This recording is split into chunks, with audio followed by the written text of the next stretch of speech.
इतनी बुरी बुरी चीजें की है लोगों के साथ में कि अगर कोई हादसे में मरा जा रहा है इंसान, उसमें भी अगर आपकी पार्टी को अक्यूज किया जा रहा है, इसका मतलब आपका ट्रैक रिकॉर्ड हिस्ट्री सही नहीं रही है। कि अजीत पवार जी वापस अपने चाचा के पार्टी में एनसीपी में वापस चले जाएंगे, और उनका ये एलिगेशन लगाना कि बहुत एविडेंस है मेरे पास में बीजेपी के खिलाफ में भ्रष्टाचार के बहुत बड़े बड़े एलिगेशन है, तो उसके बाद में कुछ टाइम बाद ये प्लेन क्रैश हो जाना, क्या आप लोगों को नहीं लगता ये चीज की सोची समझी साजिश है? हर चीज को एक हादसे में ले लेना सर, ये बेवकूफी है। पॉलिटिक्स में है, छात्र है, ये कहाँ से जायज है कि मौतों पे लाश पे राजनीति करना होती है इस देश में। बीजेपी ने बना ही ऐसा दिया है कि वो लाश भी बिछा रहे तो अपनी राजनीति के लिए बिछा रहे हैं।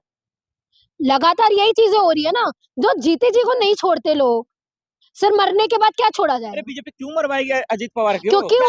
क्योंकि सीधा सीधा इतनी बड़ी महारैली में ये चीज बोला कि मेरे पास में बहुत भ्रष्टाचार के एलिगेशन है, मेरे पास में बहुत सारे एविडेंस है बीजेपी के खिलाफ में, मोदी जी के खिलाफ में, तो डर नहीं होगा? महाराष्ट्र में किसकी सरकार? बीजेपी की सरकार है। फिर डर नहीं होगा इस चीज का? तो उसी का हिस्सा तो अजीत पवार जी थे। अरे तो अजीत पवार जी ज्वाइन भी तो करने वाले थे एनसीपी सर, ये मैं थोड़ी बोल रही हूँ, उन्हीं के एनसीपी के पार्टी के लोग भी ये चीज बोल रहे हैं कि अब 24 तारीख के बाद में आ जाएंगे अजीत पवार जी, बोला था ना। और 28 को जब वो अपने होम टाउन वहां जाते हैं, अपनी कॉन्स्टिट्यूएंसी जाते हैं, ठीक है, बारामती, वहां पे जाते हैं, तो आप प्लेन क्रैश हो जाता है, वो भी लैंडिंग का ठीक पहले। आप बताइए, ये आपको नहीं लगता कहीं से कि इतना कोइंसिडेंस कैसे हो सकता है? और कोइंसिडेंस प्लेन फेलियर भी, और अगर मैं मानूं कि ये प्लेन फेलियर भी है, तो आपको शर्म आनी चाहिए। जो one of the safest planes रहा है अभी तक की हिस्ट्री में, 3 डिकेड में से इंडिया में मात्र 3 उन प्लेन क्रैशेस के उस मॉडल के हम लोगों को मिले हुए एविडेंस आज तक, वरना कभी नहीं मिले हैं जो प्राइवेट जेट्स होता है उसमें। और अगर आपका ये फेलियर है तो आपको समझ में आना चाहिए, तो आपने क्या किया जब ये यहाँ से इलाहाबाद से लंदन गया था जो प्लेन? आपको पता चला ना कितने सारे फ्लॉज हैं, आप लोग नहीं करवा रहे डायरेक्ट में, जितने भी सिस्टमेटिक चीजें हैं आपको रिव्यू करवाने चाहिए था, आप नहीं करवाया। इसका मतलब आपने नहीं करवाया, इसलिए इनकी भी मौत गई, तो दोनों तरफ से सरकार का ही फेलियर है ना। ममता बनर्जी, अखिलेश यादव जो आरोप लगा रहे हैं, बड़ी हमदर्दी अजीत पवार से दिखा रहे हैं, लेकिन जब जिंदे थे तो क्यों नहीं बोले ये लोग? तब तो समझ में आता कि लोग सियासत नहीं कर रहे हैं। नहीं तो आप एक बात बताइए, जब अजीत पवार जी बीजेपी की पिचिंग कर रहे थे तब कैसे बोल देते हैं? कोई ऑपोजिशन पार्टी कैसे बोल देती? सारी ऑपोजिशन पार्टी तो है ही बीजेपी के विरोध में। जब अजीत पवार जी को ये चीज समझ में आए, उन्होंने सारे डेटा इकट्ठा किए, उन्होंने जो भी उनके इंटीरियर चीजें रही हो, उनको पता चला कि ये घपला कर रहे हैं पार्टी, ये घूसखोरी कर रही है, करप्शन कर रही है, भ्रष्टाचार कर रही है, तब उन्होंने खुल के बोला। तो सारे लोग, अब अगर वो निकालते सारी चीजें तो लोग सपोर्ट में आते, पर निकालने के सारे एविडेंस देने के पहले ही वो इंसान मर गया, तो ये चीज लोगों को समझ में नहीं आ रही है क्यों हो रही है? एक तरफ अभी मौत हुई है, लोग दुख बांट रहे, श्रद्धांजलि दे रहा है, और आप लोग चले सियासत। जस्टिस क्या होता है? उस इंसान को मारा किस वजह से गया? जस्टिस आप उससे दोगे कि उसके मौत में जाके बस शोक मना के 2 मिनट आप खड़े होके आ जाओगे? हादसा हुआ है, ये हादसा नहीं है सर, हादसा नहीं है। ये पार्टी वोट के चक्कर में किसी को भी मार सकती है। कौन ये अभी बीजेपी जिम्मेदार है, बीजेपी ने जान ली है। बिल्कुल बिल्कुल ली है। सिक्योरिटी आपकी थी ना, किसने दिया सिक्योरिटी? मैंने, आपने, ऑपोजिशन ने। अमित शाह जी की पुलिस ही सिक्योरिटी देती है लोगों को। ये एक हादसा था, इसकी जांच हो रही है और आप ब्लेम कर रही हैं सीधा। तो मैं तो बोल रही हूँ जांच हो रही है ना, जो ब्लैक बॉक्स निकला है उसका पूरा डेटा दे दीजिए, पता चल जाएगा क्या घटना हुई है, अंदर क्या हुआ है, क्या क्या सिनेरियो हुआ है। रूल रेगुलेशन पता है आपको? अरे सर, आप डेटा नहीं देते? कब आता है डेटा? कितने दिन के बाद? अरे सर, तो वही तो मैं बोल रही हूँ, दो ना, ये एलिगेशंस लग रहे हैं तो देना चाहिए। मैं ये चीज नहीं बोल रही हूँ बिल्कुल भी कि आप अभी के अभी दो, इन्वेस्टिगेशन करो, मैं बिल्कुल नहीं बोल रही हूँ कि आप इन्वेस्टिगेशन मत करिए, पर आपको समझना चाहिए आपकी पार्टी जो ट्रेवल कर रहा है, तो पॉलिटिशियन कैसे मान ले कल को हो सकता है ममता बनर्जी के प्लेन के साथ में कुछ कर दे? पॉलिटिशियन को तो ट्रेवल ही करना पड़ता है सर। अजीत पवार जी भी तो अपनी कॉन्स्टिट्यूएंसी में ही जा रहे थे कि नहीं? किस चीज का डर था? किस चीज का डर था? क्यों तुरंत आप लोगों को इतनी सारी चीजें करनी होती है? और क्यों सरकार निकम्मी हो गई है? बिल्कुल हो गया है, बिल्कुल हो गया है। आप समझिए, आपको एक झापड़ है आपके चेहरे पे, सरकार के चेहरे पे, ये कि अगर कोई प्लेन क्रैश में कोई एक नेता मर रहा है और उसमें आपके ऊपर एलिगेशंस लगाए जा रहे हैं, तो मतलब समझिए कि आप कितने दूध के धुले हैं। लेकिन ममता जी ये भी कह रही कि वो अजित पवार बीजेपी छोड़ने वाले थे, हाँ तो इस्तीफा सही है ना, इस्तीफा देने वाले थे सर। ये वो क्या सारे लोग बोल रहे हैं, लेकिन महाराज जानती है ये चीज। मौत के बाद ही इस तरीके का चिकनी चुपनी बात क्यों करना? मौत के पहले बोल देते तो आप कब यकीन कर लेते, मुझे बताइए। ममता बनर्जी ने बोला, अभी आप मुझे बताइए, ईडी का छापा पड़ा था, बोला गया था कि वो गलत कर रहे हैं लोग, ईडी गलत कर रही है, बोला गया था ना। जब चीख चीख के लोग बोलते हैं, आप लोग देते हो ना ये कि लोग मरे तब आप लोग सुनोगे।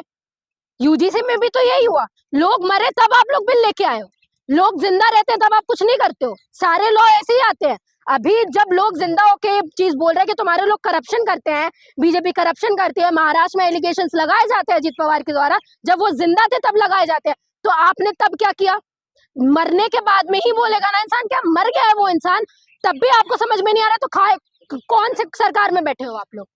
लेकिन मैम आप बीएमसी चुनाव की बात की और कह रही थी कि मुस्लिम लड़की वहां पे जीत गई बीएमसी चुनाव में, तो उन्होंने वो तो कह रही है कि हरा कर देंगे पूरे मुंबई को, हरा। देखिए मैं आपको बताती हूँ, हाँ। इस देश में इतनी बुरी हालत हो गई है, बीजेपी ने इतनी बुरी हालत कर दी है सर, कि आप धर्म के अलावा कोई बात ही नहीं कर सकते। लोगों को वोट भी देना होगा ना तो रिलीजन के नाम पे दोगे। और मैं ये चीज नहीं बोल रही, उन्होंने जो बोली सही बात बोली, बिल्कुल नहीं बोली, वैसे नहीं बोलना चाहिए था उनको। और उन्होंने ये अपनी चीज, ये चीज कही अपने बयान में कि मैं अपने पार्टी के फ्लैग के बारे में ये चीज बोल रही थी। ठीक है, भगवा तो आप भी बोलते हो, भगवा करना, बीजेपी के झंडे का भी कलर भगवा है, आरएसएस का कलर भी झंडे का भी भगवा है। आपने आज तक बोला तो आपको तो मिचमिची नहीं मची। लेकिन मैम आप निष्पक्ष हैं, तो मुख्यमंत्री हेमंत बिस्वा साहब जब कह रहे हैं कि मुसलमानों को तकलीफ पहुंचाओ, उनको जो है बेबस करो, तब तो आप चुप रहती हैं, कुछ नहीं बोलती। बिल्कुल, किसने कहा? हम लोग ही तो बोल रहे हैं, ठेका तो हमने ही लेके रखा है, हम ही बोल रहे हैं। हम ओबीसी के लिए भी बोलते हैं, हम मुसलमानों के लिए भी बोलते हैं, हम एससी के लिए भी बोलते हैं, हम महिलाओं के लिए भी बोलते हैं, हम एसटी के लिए भी बोल रहे हैं। ठेका तो हमने ही लेके रखा है सर। और आप लोगों को समझ में नहीं आता, जब मुसलमानों को ये चीज बोली जाती है कि आपके विरोध में सरकार है, तो भी यूपी के मुसलमान जाके बीजेपी को ही सपोर्ट कर रहे हैं। वहां पे भी आप जाके देख लीजिए, योगी जी को ही हम लाएंगे, योगी जी तो हमारे भगवान है, क्योंकि ये डर है, क्योंकि उनको पता है कि अगर हम लोग योगी जी को वोट दे रहे हैं तो कम से कम बचे हुए हैं। ये खौफ आपने पैदा किया है, वरना कोई सिटिंग सीएम ऐसी बात कर देता है, कम्युनिटी के अगेंस्ट में बात करता है, उसको तुरंत संज्ञान में लेना चाहिए कि नहीं? आप लोग बताइए, कॉन्स्टिट्यूशन है ना, सेक्युलर कॉन्स्टिट्यूशन है हमारे देश का, सेक्युलरिज्म फॉलो होता है यहाँ पे। आप किसी एक ग्रुप बचाना चाह रहे हैं मुसलमानों से, ये नफरत दिखाती है। हाँ। ये नफरत दिखाती है आपके दिमागों में, कि आपको नफरत है मुसलमानों से, आपको नफरत है महिलाओं से, आपको नफरत है एससी से, एसटी से, ओबीसी से, हाँ सारे ऑप्रेस लोगों से, माइनॉरिटी से, अब तो क्रिश्चियन से भी हो गई, फिर बुद्धिस्ट से भी हो जाएगी, फिर हो के नहीं। आप मुझे बताइए, सरकार किसकी है? कितने लोगों की बात करती है सरकार? और जो सरकार को सपोर्ट करते हैं, किन लोगों के रूल करने की आप बात कर रहे हैं? सारे लोगों के विरोध में तो आप लॉ ला रहे हो, सारे लोगों के विरोध में तो आप काम कर रहे हो, मुसलमानों के विरोध में आप काम कर रहे हो। आपके सिटिंग लोग इतनी बुरी बुरी बातें बोल देते हैं कि मुसलमानों के साथ में बहुत उत्पीड़न होना चाहिए, तो मुसलमानों के अगेंस्ट में भी हो आप। दलितों के साथ में इतनी एट्रोसिटीज होती है तो आप कुछ नहीं करते, ओबीसी के साथ में हो रही है तो आप कुछ नहीं करते, हाँ महिलाओं के साथ में हो रही है तो आप कुछ नहीं करते, रेप सबसे ज्यादा यूपी में महिलाओं के साथ भी हो रहा है तब आप कुछ नहीं बोल रहे हैं। आपके एनसीआरबी का डेटा ये चीज बोलता है ना। तो ये सरकार नहीं, ये सरकार किसके लिए काम कर रही है आप मुझे बताइए, किसके लिए काम कर रही है? सबका साथ होता तो सबको अलग थोड़ी कर रही होती, पागल हो क्या माशा है आप? कैसी बातें कर रहे हैं? अरे तो मैं आप ही को तो बोल रही हूँ ना, मैं तो चिल्ला चिल्ला के बोल रही हूँ ना, ये सीधे चीजें हैं। आपको इतना भी अगर इसके बारे में समझ में नहीं आ रहा है कि चंद कैपिटलिस्ट लोगों के लिए काम करने वाली सरकार है, उनको फर्क नहीं पड़ता, उनके बच्चे यूनिवर्सिटीज में नहीं पढ़ रहे हैं, ये बात याद रखिए आप। उनके नेताओं के बच्चे बाहर फॉरेन यूनिवर्सिटीज में पढ़ रहे हैं तो उनको भेदभाव के बारे में नहीं पता, ठीक है? और ये भी मैं बोल रही हूँ, जो भी माइनॉरिटीज ऊपर बैठे हुए हैं, जो भी माइनॉरिटीज के भी लीडर्स ऊपर बैठे हुए हैं, उनके भी बच्चे बाहर पढ़ रहे हैं, तो वो भी माइनॉरिटी के दर्द को नहीं समझ सकते जो यूनिवर्सिटी में माइनॉरिटीज पढ़ रही है। ये भी आप ये बात याद रखिए। हेमंता बिस्वा शर्मा मुसलमान को ही टारगेट कर रहे हैं, ऐसा क्यों कह रहे हैं कि उनकी वोटिंग राइट भी छीन लेनी चाहिए?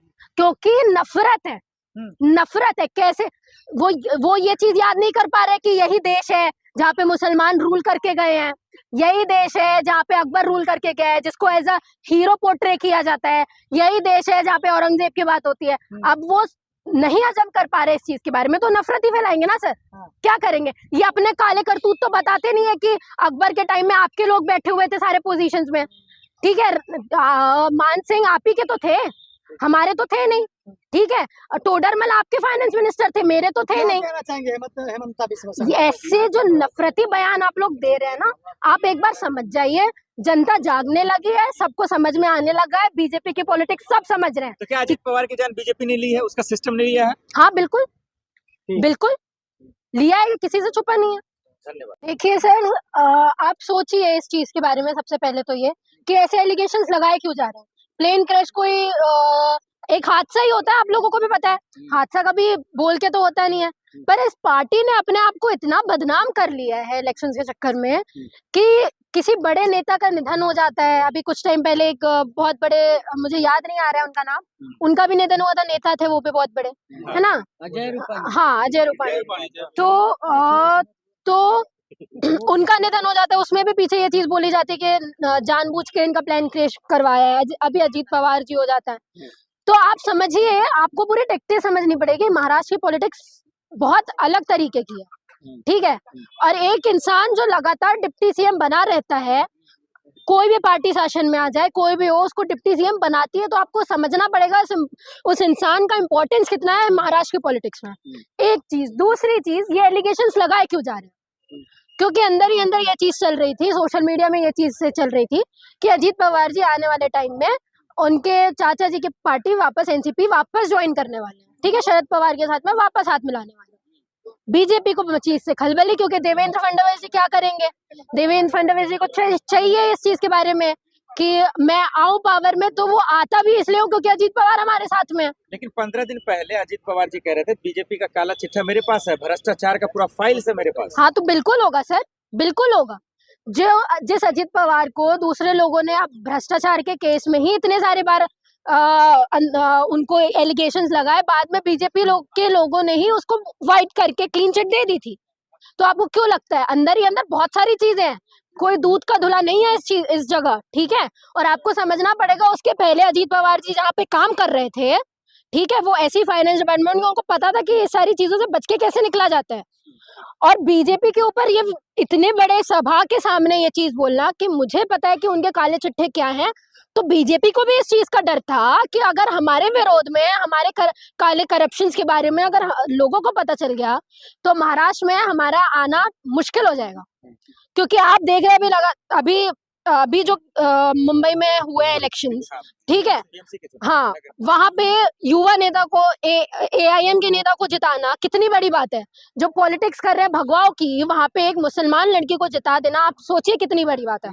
तो बीजेपी को पता था कि अगर ये रहेगा और इस अजित पवार जी अगर ज्वाइन कर लेते हैं अपने चाचा की पार्टी को, एनसीपी को, तो ये हमारे लिए बहुत खतरनाक हो जाएगा। सीएम देवेंद्र फडणवीस पूछ रहे हैं कि भाई मौत पे राजनीति और सियासत करना क्या जायज बात है? क्या शर्म नहीं आती विपक्ष के लोगों को? जायज बात है, जायज बात है, होनी चाहिए। आप प्लेन क्रैश करवाते हैं इसलिए क्योंकि आप लोगों को सारी चीजें छुपानी होती है। One of the safest place जिसमें वो ट्रेवल कर रहे थे, मात्र 3 दशकों में से 3 प्लेन के केसेस ऐसे आए हैं जो सेम प्लेन थे, सेम से बिलोंग करते थे। 3 प्लेन के बस क्रैशेस हुए हैं आज तक। One of the safest plane कहा जाता है जिसमें आप सेफ हैं।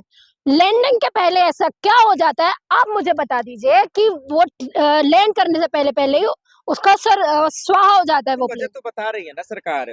कहा आपने? नहीं, ब्लैक बॉक्स निकला वहां से, निकल गया। ब्लैक बॉक्स में क्या चीजें हुई, वो डेटा निकलवाया पार्टी ने। तो ममता फिर- बनर्जी कह नहीं रही नहीं है- नहीं, आप मुझे आप ही के सवालों से मैं आपको बता देती हूँ। हाँ। जब कोई भी प्लेन क्रैश होता है, ब्लैक बॉक्स निकलता है सर। ब्लैक बॉक्स निकलने के बाद में उसमें भी जितना डेटा होता है वो सारी चीजें बताई जाती है। तो आप डेटा देने से क्यों डर रहे हैं? आप डेटा दे दीजिए, आपको क्या दिक्कत है? और वहां असलियत जल नहीं रही होती है, आपके मीडिया वाले बड़े जल्दी पहुंच जाते हैं, बस खाक होने वाला है सब कुछ। तो ममता बनर्जी का भरोसा क्यों नहीं किसी संस्था पे? कह रहे हैं कि सुप्रीम कोर्ट की निगरानी में ये जांच अरे होनी- पॉलिटिशियन छोड़ो, जनता को भरोसा नहीं है ऐसी सरकार पे। आप पॉलिटिशियन की क्या बात कर रहे हो? जनता को भरोसा नहीं। जनता को भरोसा नहीं है। अब आप मुझे बताइए, यहाँ से जब प्लेन जा रहा था गुजरात से लंदन, ठीक है, जनता मारी गई उसमें। जनता को उसमें भी भरोसा नहीं था, क्योंकि आप लोग इतने खराब हो, आप लोग इतने करप्ट हो कि आप लोग प्लेन की सर्विस भी नहीं करवाते।